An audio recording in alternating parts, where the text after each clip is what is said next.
mar kale isku soo noqdo wanaagsan halkani waa Zack Films fadlan haddii ay tahay markii kugu horeysay aad soo booqanaysa channelkan waxaan kaa codsanayaa mar koobaad iyo mar labaad inaad nagu taageertid subscribe sidoo kalena muuqaalka aad like saartid wax badan ayay iga caawinaysaa aad iyo aad ayaad u mahadsan tahay haddii aan dib ugu soo noqono filimkeena Enzo Chicot waa tuug halis badan oo ku nool magaalada Rome bilowga filimkeena waxaan arkaynaa isagoo ka cararaya booliska kadib markuu soo xaday saacad qaali ah wuxuu isku dayay inuu isku qariyo wiish ku yaala webiga dhinaciisa laakiin booliska ayaa soo helay wuxuuna si dhaqsi ah ugu booday webiga laakiin way ka waayeen gudaha wiishka halkuu isagu isku dayay inuu dib ugu soo noqdo wiishka wuxuu fuulay fuusto biyaha ku jirtay nasiib daradiisa awgeed waxaa dhacday fuustadii isagoona biyaha ku quusay si kastaba wuxuu ka soo baxay biyaha isagoona gurigiisa u orday gudaha baska wuxuu arkay inuu dhiig baxay isagoona xitaa awoodi waayay inuu gacantiisa dhaqaajiyo habeenkaasi ma ahayn mid caadi ah markuu guriga tagay wuxuu matagayay dareere la yaab leh maalinkii xigay markuu ka soo kacay hurdada wuxuu dareemay caafimaad qab kadibna wuu quracday wuxuuna garaacay guriga dariskiisa Sergio kaasoo kala tirsan burcadda si ay u iibiyaan saacadda halka Sergio uu u shaqeeyo burcad lagu magacaabo Fabio iyagoona ka tashanay sida ay ku soo ceshan lahaayeen darooga ka maqan siday u wada hadlayeen nin ayaa u soo taagay mobile kaasoon ahayn midibkuu rabay ninkii ayuuna garaacay ilaa uu ka dhintay khaladkan yar awgiisa dhinaca bannaanka Sergio ayaa la kulmay Enzo isagoona saacaddii ku soo iibiyey €100 Enzo ayaa raba inuu tago kadib shaqada laakiin Sergio ayaa qorshe kala damacsan isagoona raba inuu ku soo daro kooxda si ay u soo helaan daroogada inkastoo shaqadu halis tahay haddana Enzo ayaa ogolaaday lacag darteeda intaa kadib waxay u baxeen guriga Sergio si ay waxyaabaha ay rabaan uga soo qaataan Enzo ayaa la kulmay Sergio gabadhiisa Alicia markii ugu horeysay wuxuu ku wareeray dabeecaddeeda iyadoo sawirtay sawirro ciyaalnimo ah gidaarada gurigana ku dhajisay waxyaabo ciyaalnimo ah ayayna uga sheegtayna in Jig mar un badbaadin doono kadib markii ay tageen Sergio ayaa ka raali geliyay gabadhiisa isagoona u sheegay inay maskaxiyan xanuunsan tahay kadib markii ay hooyadeeda dhimatay ayay nolol khiyaali ah gashay intaa kadib waxay soo kaxaysteen walaalaha daroogada hayay iyagoona keenay goob dhisme ka socday shaqada ayaa ah inay daroogada ka soo saaraan jirka walaalaha mid ka mid ah ayaa dhintay xad-dhaafka daroogada awgeeda maadaama bac ka mid ah ay ku dilaacday calooshiisa mid ka mid ah walaalaha ayaa ka carooday maadaama Sergio diiday in isbitaalka la geeyo Sergio ayaana u sheegay in kaliya daroogadu u baahan yahay walaalaha midkii noolaa ayaa bastoolada Sergio ka dafay isagoona marar badan toogtay halka Sergio gidaarka madaxa ugu garaacay neeftiisii ugu dambeysay wuxuu toogtay Enzo isagoona ka soo dhacay dabaqa 10aad sida caadiga ah macquul ma ahan inuu noolaado kadib dhicitaankaasi dheer si kastaba Enzo ayaa indhaha kala furay isagoona kacay wuxuuna la taahayay xanuun dartiisa wuxuu aamini waayay wuxuu arkayo isagoona orod bilaabay dhinaca kale Fabio iyo raggiisa ayaa kalaab la joogay Nunzia Locosimo waa argagixiso waxayna madax u tahay qabiilka Caroma waana kuwa ugu weyn ee ka ganacsada daroogada gudaha Roma Fabio waxaa looga baahnaa inuu xilliganba ku wareejiyo daroogada Nunzia laakiin hadda Sergio iyo walaalihiiba way dhinteen markii waqtigii la gaaray wuxuu ku madadaaliyay in heshiisku noqon doono mid weyn isagoona ogaaday in haddii ay ogaato xaqiiqada ay nafta dhaafin doonto dhanka kale Enzo ayaa ku noqday guriga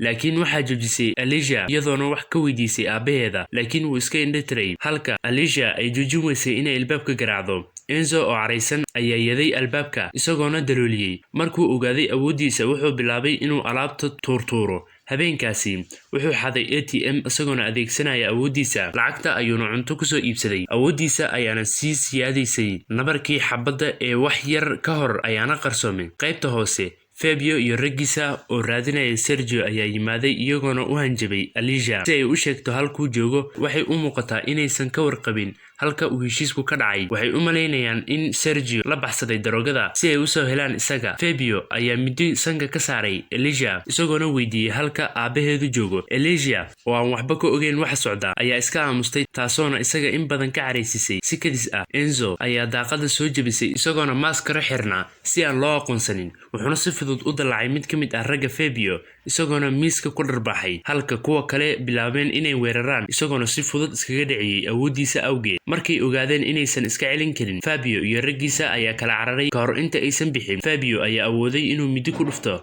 isagoona faraha ka jaray Enzo iyo Alicia ayaa tagay gurigiisa si ay halkaasi ammaan ugu hesho Enzo ayaa farihiisa dib ugu xiray lugtiisa Elijah ayaa ku fikiraysa inuu yahay geesigii G oo ah filimkii ugu jeclay iyadoona aaminsan inuu u yimid si uu u badbaadiyo maadaama maskixiyan xanuunsan tahay. Maalinkii xigay wuxuu ka soo kacay iyadoo fartii ka go'day aysan la qabsan lugtiisa isagoona Elijah weydiiyey inay jiraan wax qaraabo ah oo ay la noolaan karto. Enzo ma rabo inay mas'uuliyad u noqoto laakiin Elijah ayaa u sheegtay in kaliya familkeedu yahay aabaheeda maadaama aysan jirin wax qaraabadeeda ah. Wuxuu geeyay xarunta xanaanada halkaasoo joogtay markuu aabaheeda xabsiga ku jiray. Elijah ayaa diiday inuu ka tago laakiin wuxuu ku qanciyay inuu u soo laaban doono. Isla xilligaasi muuqaal ay duubtay CC kamerada markuu xadayay ATM-ka ayaa internetka ku faafay. Fabio ayaa arkay isagoona aqoonsaday inuu ahaa isla ninkii ay la dagaaleen. Gacanta midig ee Fabio oo lagu magacaabo Antonio ayaa soo jeediyay inay lacag deynsadaan si ay u siiyaan Nunzia laakiin Fabio kama helin qorshaha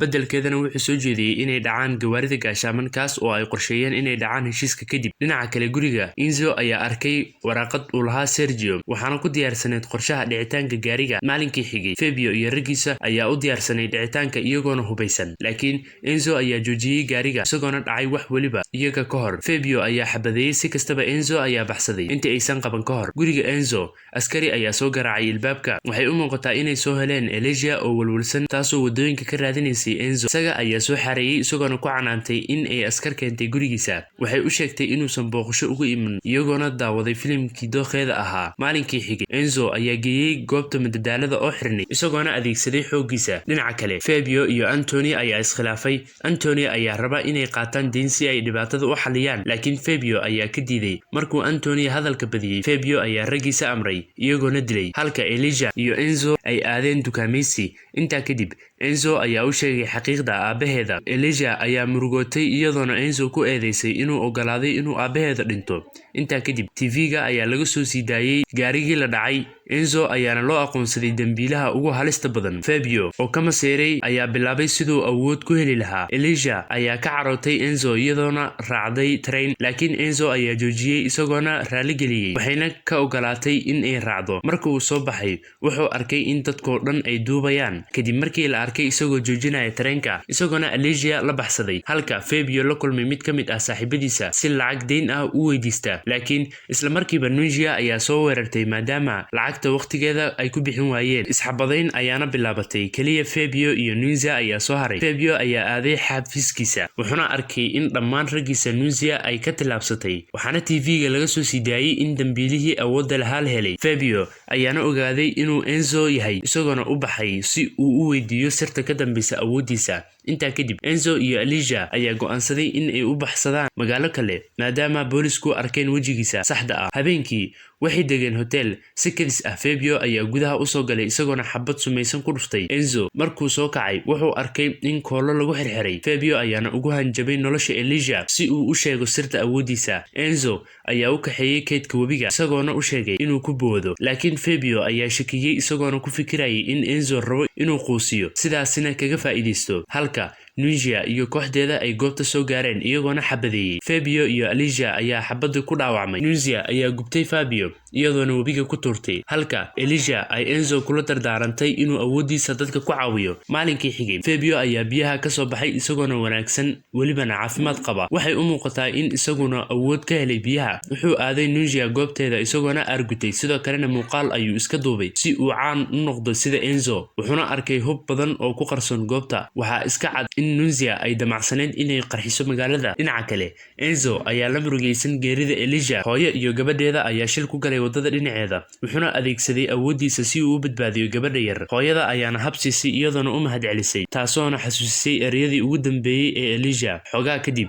wuxuu TV-ga ka arkay Fabio oo dadka ku cabsiinaya bambooyin maadaama uu awood helay. Enzo ayaa u soo baxay si uu u helo isaga. Wuxuu soo galay garoon ay dad badani ka buuxeen ciyaarna ku daawanayeen. Wuxuu qaybta parkinka ku arkay Fabio oo gacanta ku haya rimidku ku qarxin lahaa banka. Way isla halgameen laakiin Fabio ayaa ku cararay gudaha garoonka isagoona dhuuntay. Xogaa kadib Enzo oo weli raadinaya ayaa arkay gaari ambalaas oo ay saaran tahay bamka, maadaama aan waxba laga qaban karinna wuxuu ula soo cararay dhinaca buundada webiga. Laakiin Fabio ayaa arkay isagoona ka joojiyay inuu bambada ku tuuro webiga. Labadooda ayaa wada dagaalamay halka bambadu ku dhacday dhulka. Kaliya waxaa ka harsanayd 1 daqiiqo. Sekanadii ugu dambeeyay Enzo ayaa qaaday banka iyo Fabio isagoona biyaha kula booday. Fabio ayaa ku dhintay bamka, madaxiisa ayaana ku soo haray buundada, halka Enzo loo maleeyay inuu dhintay isagoona loo aqoonsaday haliyey.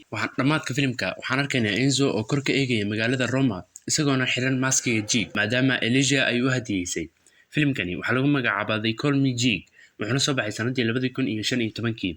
waxaan aad iyo aad kaga mahadcelinayaa inaad soo gaartay dhamaadka muuqaalkan. Fadlan nagu taageer, subscribe iyo like haddii ay jiraan filimaan aad jeclaysatay inaan ku khulaasino. nagula wadaag qaybta hoose ee faallada. waxaa inoo balana muuqaalkan muuqaalka xiga. sidaas nabadgelyo.